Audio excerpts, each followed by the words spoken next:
Hello students, आइए आज हम लोग पढ़ते हैं कवितावली। कवितावली रामचरितमानस के उत्तरकांड से ली गई है और इसके रचयिता हैं गोस्वामी तुलसीदास जी। कविता में कवि ने बताया है कि संसार के अच्छे बुरे समस्त लीला प्रपंचों का आधार पेट की आग का दारुण व गहन यथार्थ है, जिसका समाधान वे राम रूपी घनश्याम के कृपा जल से देखते हैं। उनकी राम भक्ति पेट की आग बुझाने वाली यानी जीवन के यथार्थ संकटों का समाधान करने वाली है, साथ ही जीवन बाह्य आध्यात्मिक मुक्ति देने वाली भी है। आइए पढ़ते हैं। किसबी किसान कुल बनिक भिखारी भाट, चाकर चपल नट चोर चार चेटकी। यहाँ पर तुलसीदास जी कहते हैं कि यहाँ तुलसीदास जी ने तत्कालीन सामाजिक व आर्थिक दुर्व्यवस्था का यथार्थ चित्रण किया है। तुलसीदास जी कहते हैं कि इस संसार में मजदूर, किसबी धंधा करने वाले लोग, किसान कुल किसान परिवार, बनिक व्यापारी, भाट चारण प्रशंसा करने वाले, चाकर घरेलू नौकर, चपल चंचल, चार गुप्तचर दूत, चेटकी बाजीगर। अब यहाँ पर तुलसीदास जी कहते हैं कि इस संसार में मजदूर, किसान वर्ग, व्यापारी, भिखारी, चारण, नौकर, चंचल नट, चोर, दूत, बाजीगर आदि पेट भरने के लिए अनेक काम करते हैं। मतलब समाज में जो लोग हैं वो अपना पेट भरने के लिए अलग अलग तरह के विभिन्न प्रकार के काम करते हैं। पेट को पढ़त गुण गढ़त चढ़त गिरी, अटत गहन गन अहन अखेट की। कोई पढ़ता है, पेट को पढ़त पेट के लिए ही, कोई पढ़ता है, कोई क्या करता है, अटत घूमता है, अखेट की शिकार करना, गहन गन घना जंगल, अहन दिन। अब यहाँ पर कहना चाह रहे हैं तुलसीदास जी कि कोई पढ़ता है, कोई अनेक तरह की कलाएं सीखता है, कोई पर्वत पर चढ़ता है, तो कोई दिन भर गहन जंगल में शिकार की खोज में भटकता है। पेट को पढ़त पेट की आग को बुझाने के लिए ही कोई पढ़ाई करता, अध्ययन करता है।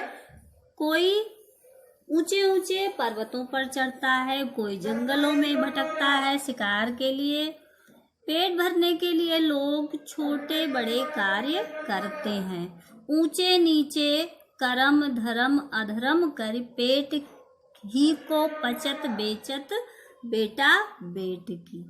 वे कहते हैं कि अपने पेट को भरने के लिए लोग छोटा बड़ा हर तरह का कार्य करते हैं तथा धर्म अधर्म का विचार नहीं करते हैं। हर प्रकार का कार्य करते हैं, चाहे वह धर्म के विरुद्ध हो या धार्मिक हो। पेट के लिए वे अपने बेटा बेटी को भी बेचने को विवश हैं। तुलसीदास जी कहते हैं कि समाज की यह स्थिति है कि वो अपनी पेट की आग बुझाने के लिए इतना निकृष्ट कार्य भी करने के लिए मजबूर हैं कि वे अपने बेटा बेटी को भी बेचने को तैयार हो जाते हैं। तुलसी बुझाए एक राम घनश्याम हित, आग बढ़वागित बड़ी है आग पेट की। यहाँ तुलसीदास जी कहते हैं कि बुझाई मीन्स बुझाना, शांत करना, घनश्याम काला बादल, बढ़वागिते समुद्र की आग से, आग पेट की मतलब पेट की जो आग है, भूख। तुलसीदास जी कहते हैं कि अब ऐसी आग भगवान राम रूपी बादल से ही बुझ सकती है, क्योंकि पेट की आग तो समुद्र की आग से भी भयंकर है। यहाँ पर तुलसीदास जी बताना चाहते हैं कि इस प्रकार की समस्याओं से उबरने के लिए राम भक्ति अत्यंत आवश्यक है। राम भक्ति का जो बादल है, जब वह बरसेगा, उनकी कृपा बरसेगी, तभी यह पेट की आग बुझ सकती है, जो समुद्र की आग से भी भयंकर है। यहाँ इस पद में समाज में भूख की स्थिति का यथार्थ चित्रण किया गया है। कवित्व छंद है, तत्सम शब्दों का अधिक प्रयोग किया गया है। राम घनश्याम में रूपक अलंकार तथा आग बड़वागिते पेटकी में व्यतिरेक अलंकार है।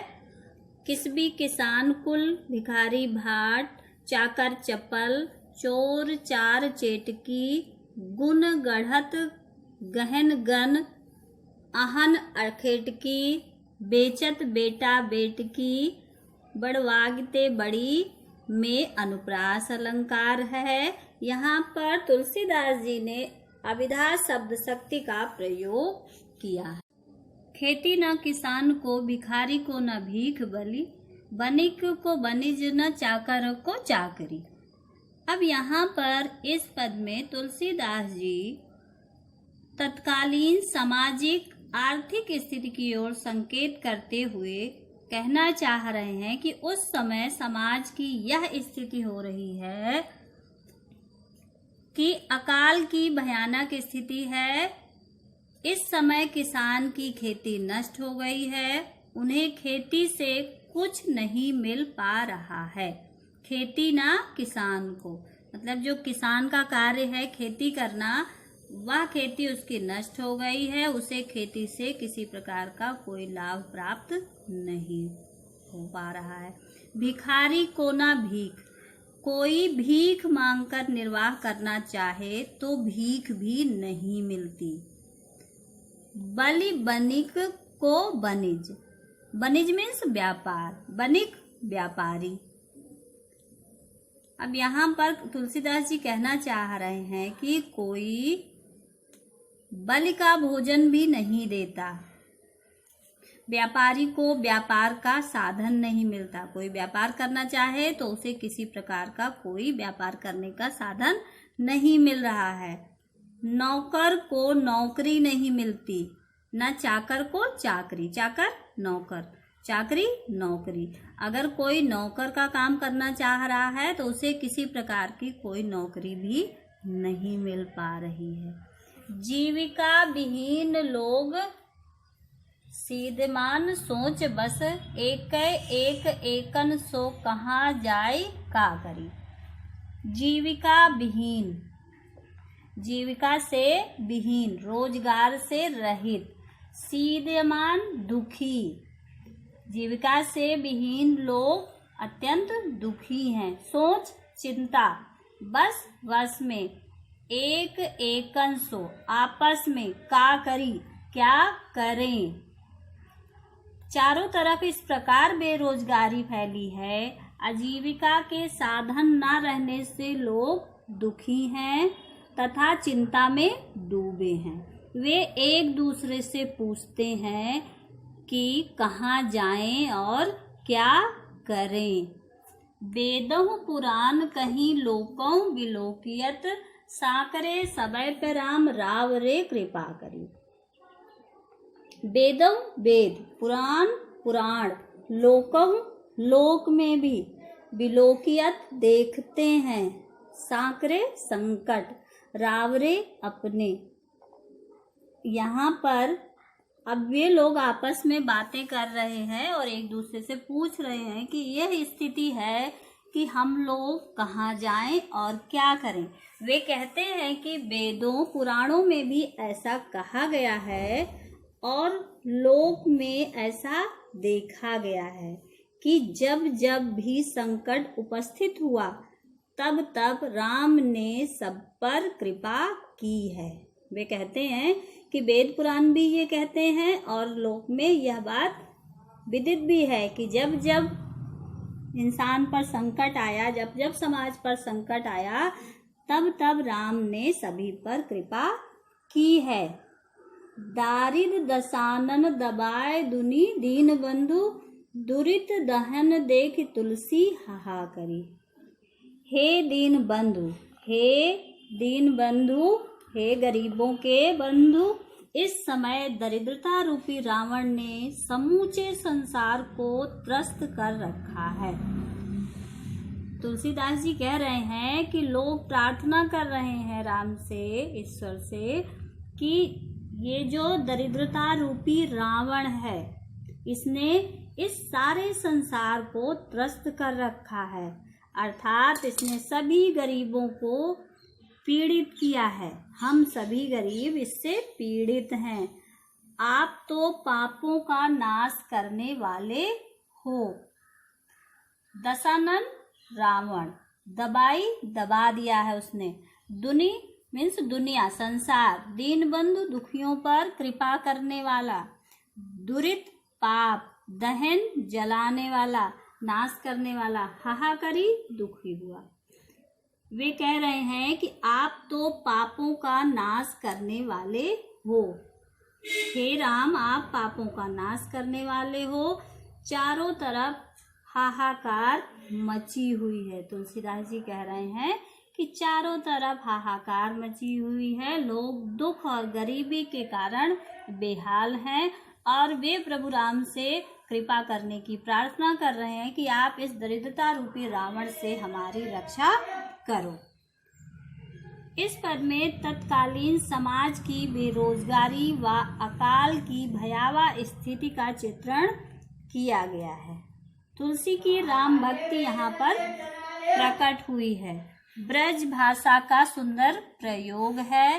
दारिद दशानन व दुरित दहन में रूपक अलंकार का प्रयोग हुआ है। किसान को सीधेमान सोच, एक एकन का करी, साकरे सबे राम रावरे कृपा करो। दारिद दशानन दबाए दुनी, दीन बंधु दुरित दहन देख। इनमें अनुप्रास अलंकार की छटा विद्यमान है। धूत कहो, अवधूत कहो, रजपूत कहो, जुलाहा कहो को। काहू की बेटी सो बेटा न ब्याहब, काहू की जाति बिगाड़ न सो। अब यहाँ पर कवि समाज में व्याप्त जातिवाद और धर्म का खंडन करते हुए कहते हैं कि धूत कहो, चाहे कोई मुझे धूत कहे। धूत मीन्स त्यागा हुआ, जिसे लोगों ने त्याग दिया हो। अवधूत सन्यासी कहो, रजपूत राजपूत कहो, जोलाहा जुलाहा, कोयू कोई, काहू की किसी की, ब्याहब ब्याह करना है, बिगाड़ बिगाड़ना। अब यहाँ तुलसीदास जी कहना चाहते हैं कि वह श्री राम जी के भक्त हैं। यह समाज चाहे उन्हें कुछ भी कहे, ये समाज चाहे उन्हें धूर्त कहे या पाखंडी सन्यासी कहे या राजपूत अथवा जुलाहा कहे, उन्हें इन सब से कोई फर्क नहीं पड़ता है। वे कहते हैं मुझे अपनी जाति या नाम से कोई चिंता नहीं है, क्योंकि मुझे किसी के बेटी से अपने बेटे का विवाह नहीं करना है। मतलब वो कहना चाहते हैं मुझे इस जाति धर्म से कोई लेना देना नहीं है और मेरे बारे में कौन क्या बातें करता है, मुझे लोग किस संज्ञा से संबोधित करते हैं, मुझे इन बातों से कोई फर्क नहीं पड़ता है, क्योंकि मैं सिर्फ अपने श्री राम का भक्त हूँ और ना तो मुझे किसी की बेटी से अपने बेटे का विवाह करना है और ना ही किसी की जाति बिगाड़ने का शौक है। तुलसी सरनाम गुलाम है राम को, जाको रुचय सो कहे कछु वो। मांग के खैबो मसीत के सोइबो, लैबो को एक न दैबो को दो। तुलसीदास जी का कहना है कि मैं राम का गुलाम हूँ। गुलाम मीन्स दास। जाको जिसे रुचे मीन्स अच्छा लगे, वो मीन्स और, खैबो खाऊंगा, मसीत मीन्स मस्जिद, सोइबो सोऊंगा, लेबो लेना, देबो देना, दो दोनों। तुलसीदास जी कहना चाहते हैं कि मैं राम का गुलाम हूँ, अपने राम का दास हूँ, उनमें पूर्णता समर्पित हूँ, उनके प्रति मैं पूरी तरह से समर्पित हूँ। अतः जिसे मेरे बारे में जो अच्छा लगे वह कह सकता है। मैं मांग कर खा सकता हूँ, मस्जिद में सो सकता हूँ तथा मुझे किसी से कुछ लेना देना नहीं है। अंततः कवि यह कहना चाहते हैं कि समाज से मेरा कोई संबंध नहीं है। मैं अपने प्रभु राम का समर्पित भक्त हूँ। मैं किसी भी प्रकार अपना जीवन व्यतीत कर सकता हूँ। मैं भीख मांग कर खा सकता हूँ और मस्जिद में भी सो सकता हूँ। अब यहाँ तुलसीदास जी ने समाज के आक्षेपों से दुखी होकर अपनी राम भक्ति को स्पष्ट किया है। इनकी भक्ति यहाँ पर दास्य भक्ति का भाव चित्रित कर रही है। लैबों को एक उन दैवों को दो मुहावरे का सशक्त प्रयोग हुआ है। सवैया छंद का प्रयोग हुआ है। यहाँ पर ब्रज भाषा है। मस्जिद में सोने की बात करके कवि ने उदारता और समरसता का परिचय दिया है। कहौ कोई काहू को कहे कछु में अनुप्रास अलंकार का प्रयोग हुआ है।